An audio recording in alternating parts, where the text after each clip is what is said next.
If you would like to get your song reviewed, dear listener, there's the filthy capitalist option. As Sori says, $125 gets you straight to the head of the line. You don't have to be a part of the alliance. You don't have to be part of the group. Wait a minute. And the biggest thing is you don't have to wait. You hop, skip, and jump right in front of everybody. $125 gets you there. You do that 3 times, and then get mashed down to the $75 rate for perpetuity. Yes! Also, there is a band review option. So if you've got a band and you're trying to get your band some exposure, hit me up at vinsori@gmail.com, and I'll show you the details about how to pull that off. You can also jump on Patreon, and there is a option on the tiers to be able to get your band reviewed. Yep. Obviously, we can't lie to you, so we can't guarantee a positive review.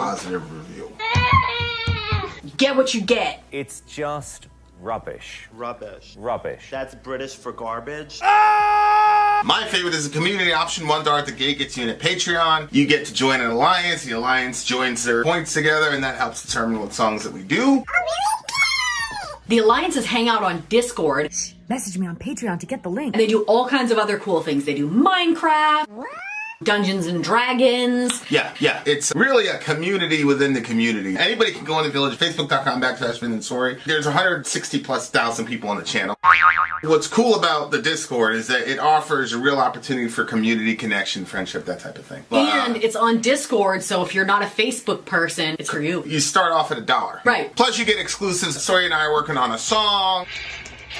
So the first 15 seconds of that was on Patreon. Also, at $15 tier and above, when we actually debut the video, they're going to be there live with us. There you are, dear listener. Buy our merch. Buy our merch indeed. A child shall lead them. A Revo stream. We're in the middle of the actual streaming because we're streaming every single day this week, including Saturday. Next up, the last song on our list for today is Ben E. King, Stand By Me. This was recorded October 27th, 1960, and released April of 1961.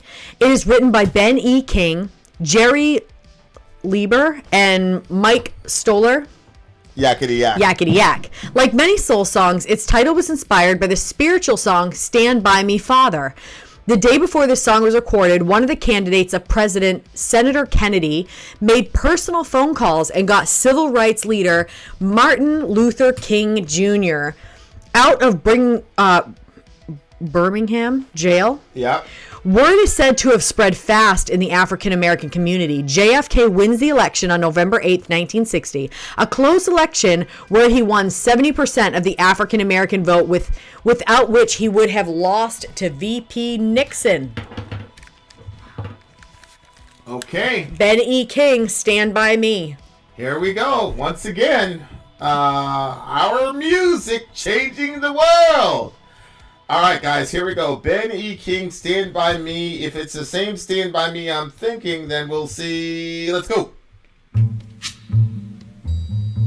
I think it is. I think it is, y'all.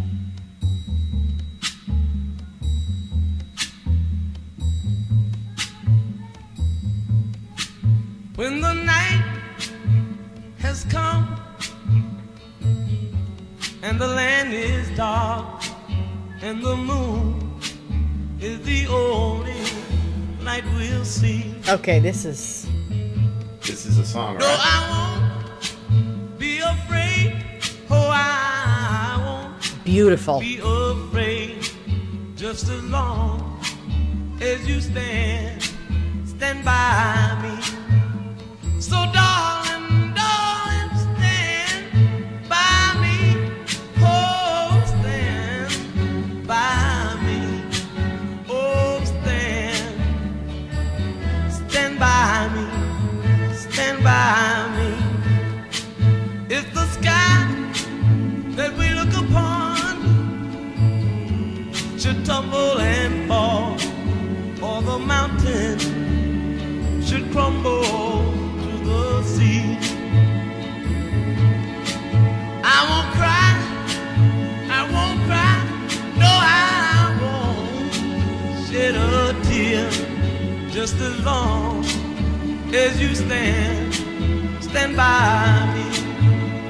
And darling, stand by me. Oh,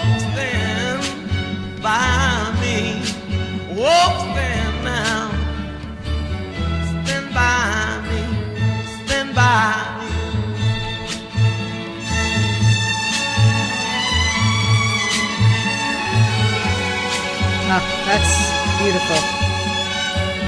What year was this? 1961.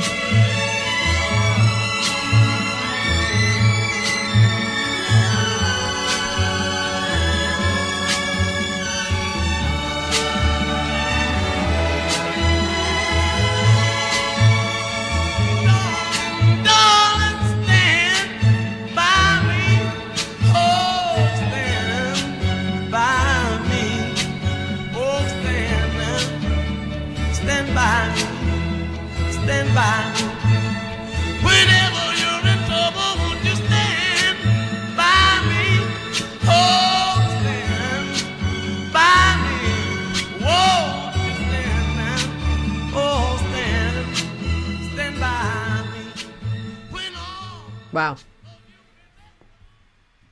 Damn. That's the song.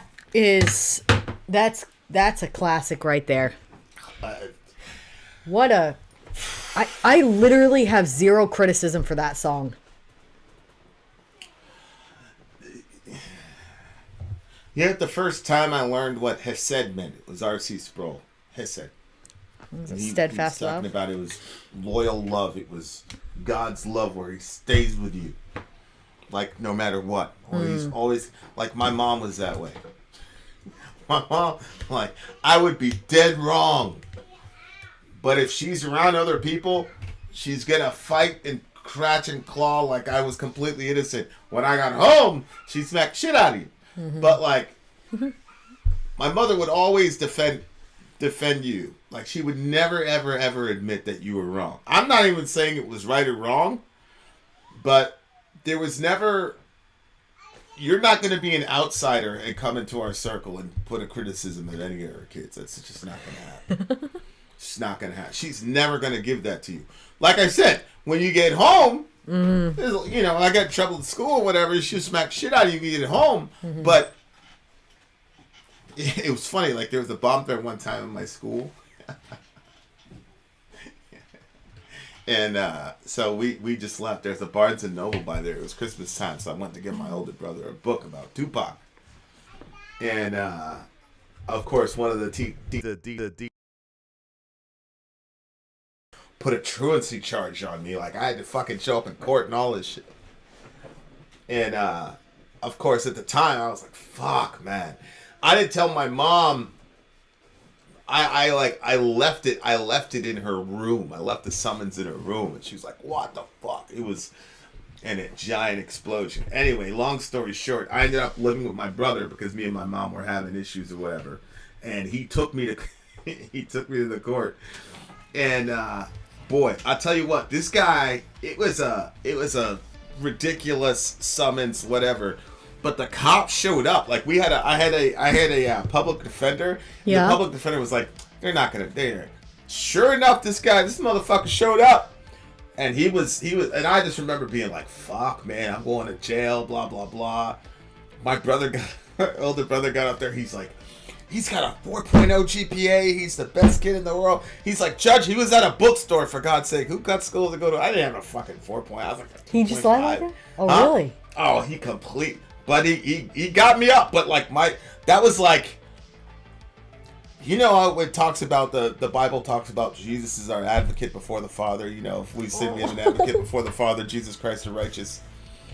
That's my brother is like the closest thing to Jesus Christ the righteous. He was up there. He's got a 4.0 blah blah blah. I was like, nigga, you lying, nigga. I ain't got no 4.0 nigga. But like, he wasn't good. He was like, nothing's gonna happen. You good? Nothing's gonna happen to you, bro. No. I was like, okay. Like, I've had people. You know, my mom was. My mom almost got into a fight in baseball practice one time. You have much respect, Vin. You go ahead and knock it out. And yeah, sure enough, I blitzed that kid too. I blitzed the hell out of that kid. I sent his shit all over the... Man, you must have been fun to watch as a kid playing I was sports. Absolutely intolerable. My mother was horrible. She was like, yeah, go on, yes. Me telling him, go ahead and do it. And of course, the little white lady across on the other side was like, we can't even understand you. My mom basically said, shut the fuck up. You don't need to understand me.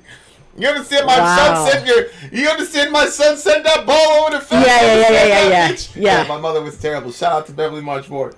Like, you gotta, there's always gonna be people that are like, there are very few. That's why, like, I'm not a big, like, I could be in a crowd a lot of the people, but there's very, very, very, very, very few people that are in my circle, man. Mm-hmm. Like, that kind of, and that's kind of like the ethos we have in our household and our family. Like, you know what I'm saying? Like, if an outsider comes in, like, I don't care if they're right or wrong.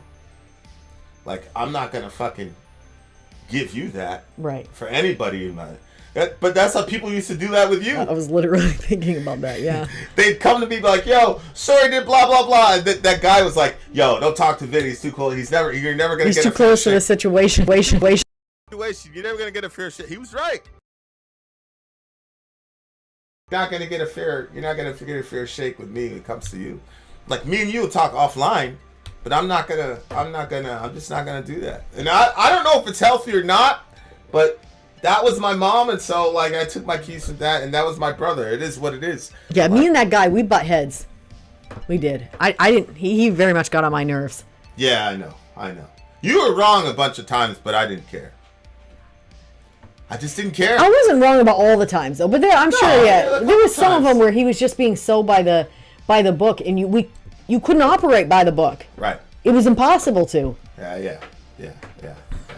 Whatever. But. Yeah. This song, absolute, like, and this song could be used in so many situations. It could be played at a wedding. It could be played at a school graduation. It could be played at. There's so many opportunities where the Stand By Me could be played in a movie where, like, it's the end of the world, like, the humans are fighting the aliens, and the humans are going forward. That's like their anthem. You know what I mean? Like, there's so many different, whatever situations. But it could also be like a relationship song, but it could be for massive group. It's just a really, really, really good song. I have literally zero criticism of this song. This song came out, it was recorded in 1960 and released in 1961. When I was looking at the lyrics, are you familiar with Seal? I guess they did a cover, or he did a cover. Okay. But I don't know. I want to hear that. As soon as we end this review, I'm actually going to hear that. I want to see how he did. But I really, really like this song. Yeah, it's a. You're right. It's multi-dimensional. I mean, you could use it for soldiers at war. I mean, the ultimate for me, obviously, is like I don't go into detail. I never tell this story. I probably never will publicly. But Jesus has been like that since right up on the. Honestly, like, Jesus is my first conscious memory. Mine too. Like, yeah. he literally is my first conscious memory, and it was basically, yo, I'm like right beside you till Me too. Forever. Me too. Like, right or wrong, good or bad, he's 100% had my back the entire time. There's been a lot of times when he's looked me in the face and said, you're wrong. But anytime I've been accused, attacked, anybody's come after me, he's always been like, boom, right there, right next to me. Unbelievable. That's the hardest. People ask me all the time, like, if you see a woman starving in Africa, does it make you question your faith? And, I've got to the point where it really doesn't. But where I do question is, like, the experience that I've had with God since my first conscious moment. I don't understand why other people don't get to have that experience. Like, if everybody had that experience and then rejected God, I'd be like, okay, fine. Mm-hmm. That's all. And I believe them. I don't think they're lying. I think people tell me, like, yo, if I had like a 5% of the experiences that you've had with God, I'd be a Christian tomorrow. And why people don't get that experience, like, to the degree that I've gotten them, is like, I don't understand. That part... I question that part. I don't understand. Yeah, I agree. You know what I'm saying? Like, I don't understand. Yeah, I never used to question that until you were questioning it. And specifically, there was a day that there was a conversation between you and one of our very, very much loved villagers. And when I was hearing the villager expressing that in his voice, like, it was absolutely heartbreaking. And I was like, yeah, why? And I believe him. Oh, so do I. So do I. Yeah. Yeah. It's but you know, at minimum, hopefully everybody has at least that one person that they feel like is that person that's going to stand by them, you know. But one of my favorite Bible verses of all time was in Luke 22. Okay. And in Luke 22, Jesus, he's in the garden, he's about to get crucified, and he looks at his disciples, and Judas has already left, and he says, "You are those who stood by me through all my trials." I remember reading that, and I'm like, because as a Christian, a lot of times you forget about the humanity of Christ. People think that he was just floating around on the earth, like looking at his clock, waiting for him to go, you know, go. Like he really, that would have even been important to him. He needed people to stand, and it was important to him. Because to me, I read, oh, Jesus is rejected, people didn't like him. I'm like, oh, he would have just brushed that off. No, it bothered him. Like it genuinely bothered him. You see that very clear. Obviously, in the Old Testament, you see it more clearly, his inner life. You know, in as Isaiah 44, where he says, "I spent my strength in vain," yada yada yada, and God has to come and encourage him and say, "No, you're going to be okay. You're going to figure it out." Like he needed friends to be with him, and he appreciated when he's at the end of his life. And it's crazy because this was the moment when they were about to leave him. They were about to leave him, and the last thing he says to him is, "You stood by me through all my trials." Oh, SubhanAllah. Like, the sweetness of Christ is so crazy. Yeah. Because he knew that they were about to cut out on him. But and he knows how we are, because we're like, oh, when people cut out on you when you need them the most, you're like, oh, you were never there for me. And Jesus once got his way to say, you guys are about to betray me right now, but I want you to understand, you guys stood by me for these last 3.5 years, and I appreciate that shit. Like, yeah, and it wasn't like a manipulative tactic to get them to continue staying when he knew they were going to leave. He was saying it because he didn't want them to jump off of a bridge because they were about to all leave. Yeah. And I believe that kept them alive, though. So, like, it's very hard for me that people don't, like, get to interface with this person. Or even have the sweet delusion that they are. It's unbelievable. If that's how you word it. But I love you to death, bro. Honestly, 100%. Okay, what a song. Obviously, this is an 11 for me. This is I've never given this score before. This song, there are certain songs, like for example, Symptom of the Universe got an Omega rating. There's certain songs that get certain kinds of ratings. This song is gonna get a is gonna get a 13. It's gonna get a 13 rating, and the reason it's gonna get a 13, this is the only song in Vin and Sori history that's ever gonna get a 13. Okay, it's a singular rating, so it's that good of a song. Unbelievable song. What a really good way to open and close out the. I know. He opened excellent strong job. And he closed. Excellent job, with Revo. one of the best songs of all time, I'd say. Would you agree with that? Oh, this is probably absolutely. a top 5. Absolutely. I was listening to this song when I first came to this country. Oh, really? Yeah, because there's literally a movie called Stand By Me. It was like Dangerous Minds, only with a black teacher, and he was like trying to fix the bad school and shit. My older mother brother had loved that. the song. My older brother was actually the first one that heard that song, Stand By Me. Junior. He cried, though, at the end of that movie. He did. The song. Yeah, he's a real sappy dude. Aww. He cried after E.T., and then I cried because he was crying because I didn't know what was going on. Really? Yeah, my stepdad was, oh, come here, Vinny. You'll be all right. It's okay. The little alien, he went back to his planet. Everything's fine. Oh. But I didn't know if Judy was crying, though, so I was like, oh, Judy's crying. I got to cry. But my stepdad, he took care of it. He's like, oh, don't worry about it, sir. Oh, that's he cute. Went back to his planet. He's fine. He's fine. That's cute. He lives back in his house. He's back in his house there. He's with his mom and dad. He'll be all right. That's cute. Anyway, it's a 13. A really, really, really good song. What do you give it? Well, I already gave it. I gave it an 11. All right, dear listener, there you are. It's a 13. What does Jesus say to me about my fascination with Islam? Well, I tell him anything that I like in Muhammad is Muhammad imitating Jesus poorly. So You can't win with that one. That's what he says to me about my fascination with Islam. Okay, guys, we will be back here 3 p.m. Eastern Standard Time for more See you of Revo tomorrow. Week. Yes, big shout out to the big homie Revo, our patron, who has gotten us this wonderful music there, listener.